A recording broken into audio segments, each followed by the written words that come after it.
Приветствую вас, искатели приключений! В этом видео мы отправимся в увлекательное путешествие по двум уникальным уголкам Вьетнама.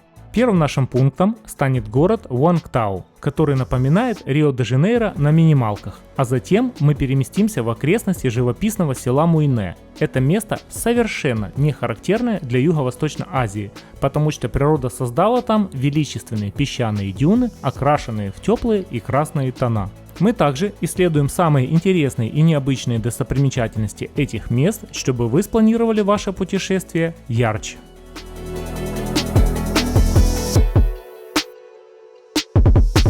Я сейчас плыву на небольшом кораблике-паромчике в город Вуанг Тау или Вунг Тау. Плыву я туда на пароме, потому что у меня было 3 способа, как туда добраться. 2 из них на мотобайке в течение 3 часов, 3,5 и потом минут 20 на паромчике. Либо 1 час на байке и 2 часа на пароме. Естественно, я выбрал паром, потому что это не просто перемещение до пункта следования, куда мне нужно, а это и приключение. Поплавать на пароме лишние 2-3 часа по цене билета на автобус. Обычно за прогулки в дельтах рек, а в данном случае я плыву в дельте реки Суан Рап или Суай Рап, берут большие деньги покататься, там экскурсионные туры всякие, 500-800 тысяч донгов. Тут же байк вместе со мной будут стоить до 50 тысяч за 2-часовую прогулку.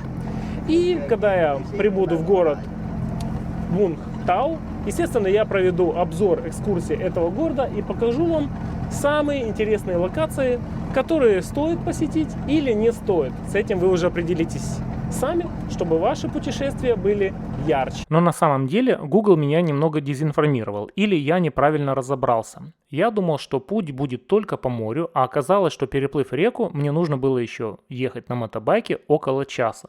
Но я об этом не жалею, потому что была дорога через красивейшие мангровые затопленные леса, и трасса была очень хорошей для скоростной езды. А далее я сел на новый паром и успешно приплыл в город Вуанг Тау.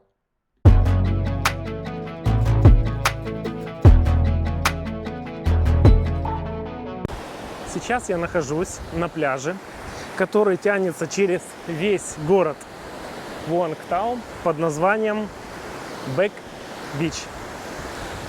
Пляж очень классный, очень широкий. Я вчера по нему гулял, может быть, 2 часа в одну сторону, обошел его полностью, 2 часа в другую и получил неимоверное количество удовольствия. Сейчас утром, конечно, прилив, пляжа практически нет.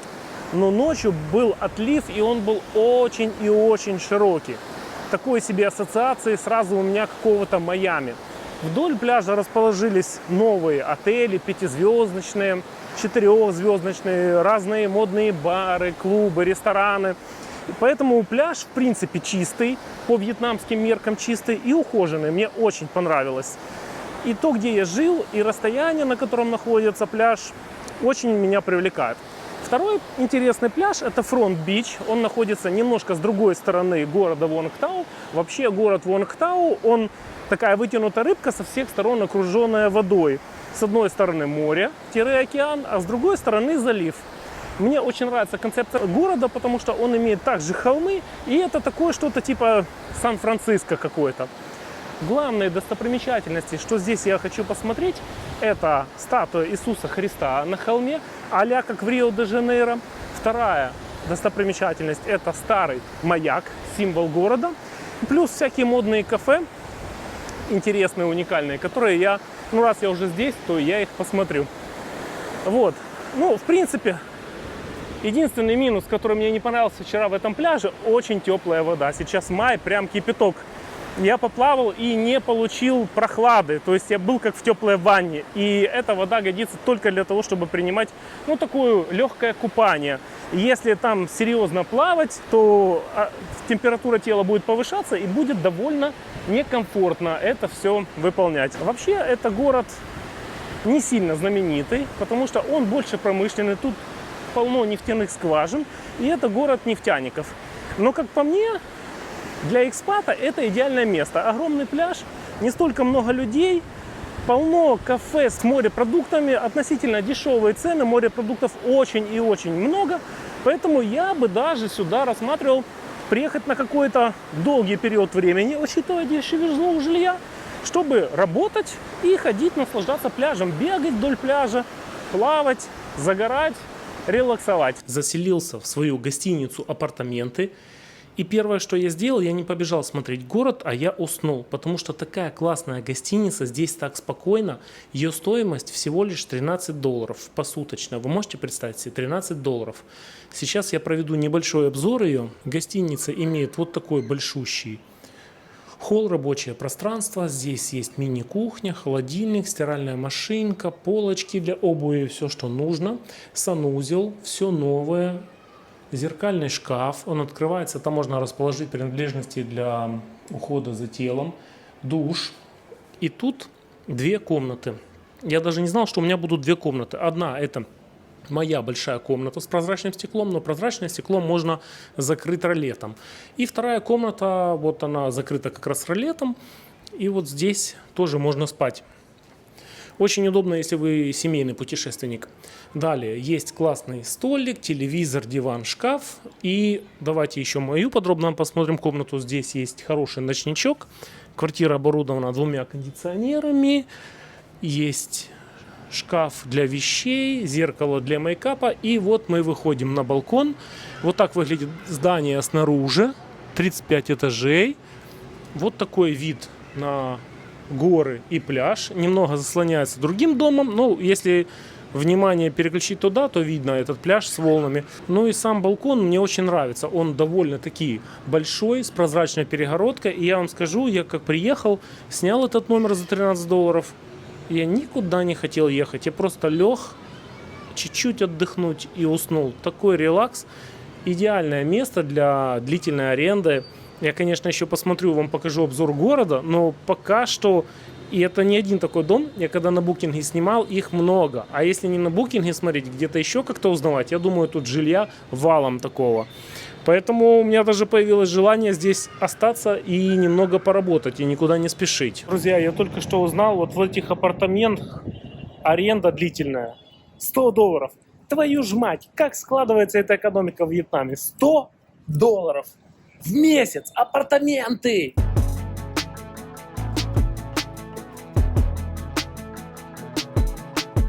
Итак, друзья, я добрался на мотобайке на холм со статуей Иисуса Христа. Главная визитная карточка города Вуанг Тау. Но скажу вам, пока я сюда ехал, удовольствия получил мало. Дело в том, что дорога не асфальтированная, и вся дорога наверх идет через вот такую... Это еще хорошая в конце, а вообще там шла щебенка крупная, и ехать очень неудобно. Ты едешь в постоянной сыпучке и трясучке. Для неопытных это может быть даже и немного опасно. На подъеме к Иисусу Христу я наблюдаю много вот таких беседочек с тенью для отдыха и наслаждением видами на море. Итак, вот она статуя. Я не скажу, что она какая-то супер красивая. Она, наверное, больше смотрится красиво с горы, с дрона, но не когда-то ее основания. Но зато, кроме статуи, здесь есть огромные орудия, пушки, прям огромной длины. Тоже интересно, такие длинные. Сказать, что я мега впечатлен, нет. Хорошее ли это место для прогулок и отдыха? Хорошее. Только не в 12 час дня, когда я сюда забрался. Оказывается, в статую Иисуса Христа можно заходить внутрь.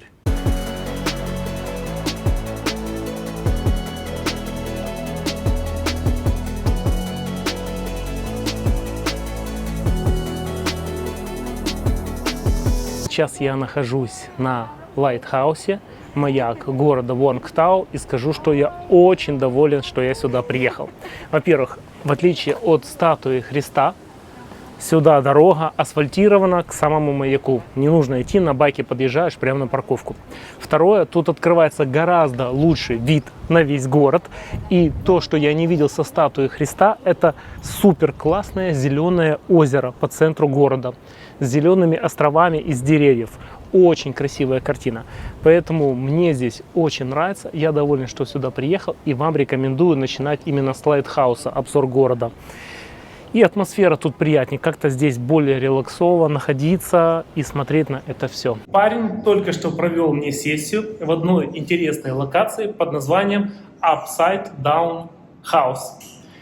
Тут установлены инсталляции, где вся мебель перевернута вверх ногами. И можно делать классные, интересные, прикольные, веселые фоточки, но как будто я какое-то привидение летаю, или как будто я Спайдермен, который может лазить по всем, чем только можно.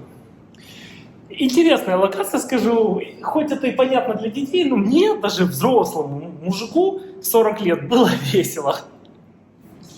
Рекомендую. Потому что это что-то новенькое, а новенькое всегда интересно. Тем более сейчас время инстаграмов, всяких фоточек, и это будет как никогда кстати. А на первом этаже здесь находится кофейня. То есть это триггер для привлечения клиентов.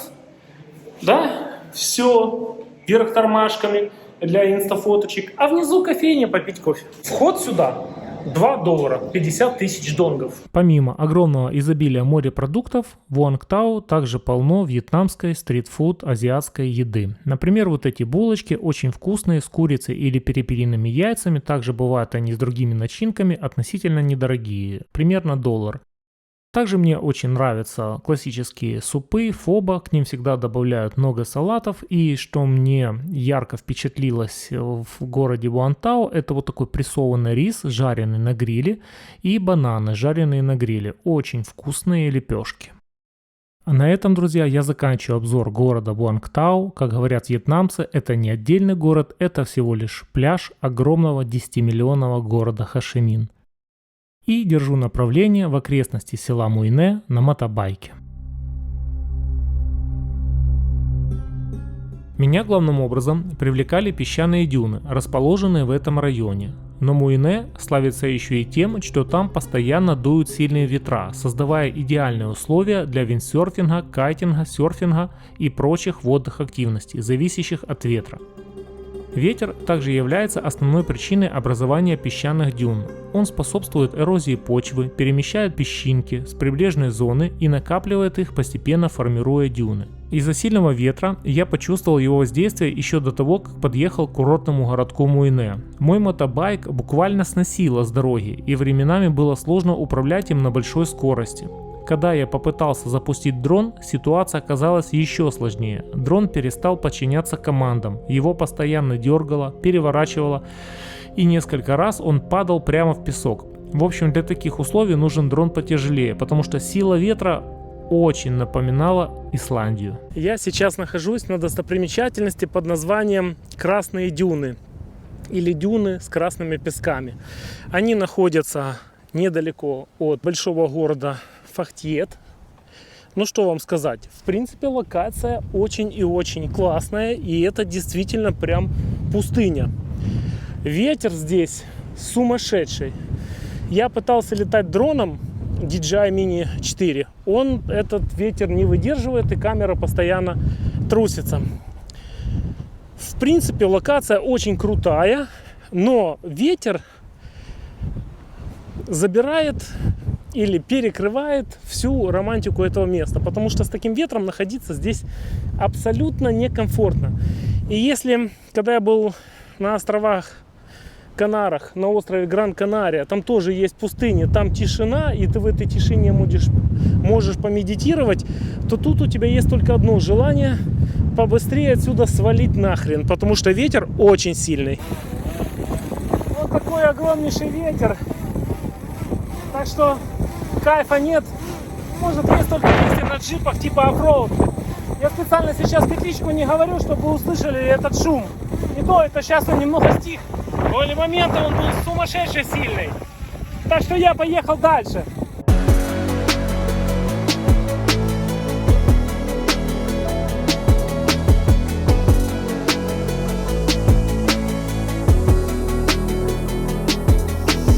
И начинаю я обзор этой окрестности вот с такого прекрасного каньона, который называется Ред каньон. На каньон можно добраться несколькими способами. Я заехал через кафе, потому что у меня нет желания ходить босиком по этой текучей реке долгое время.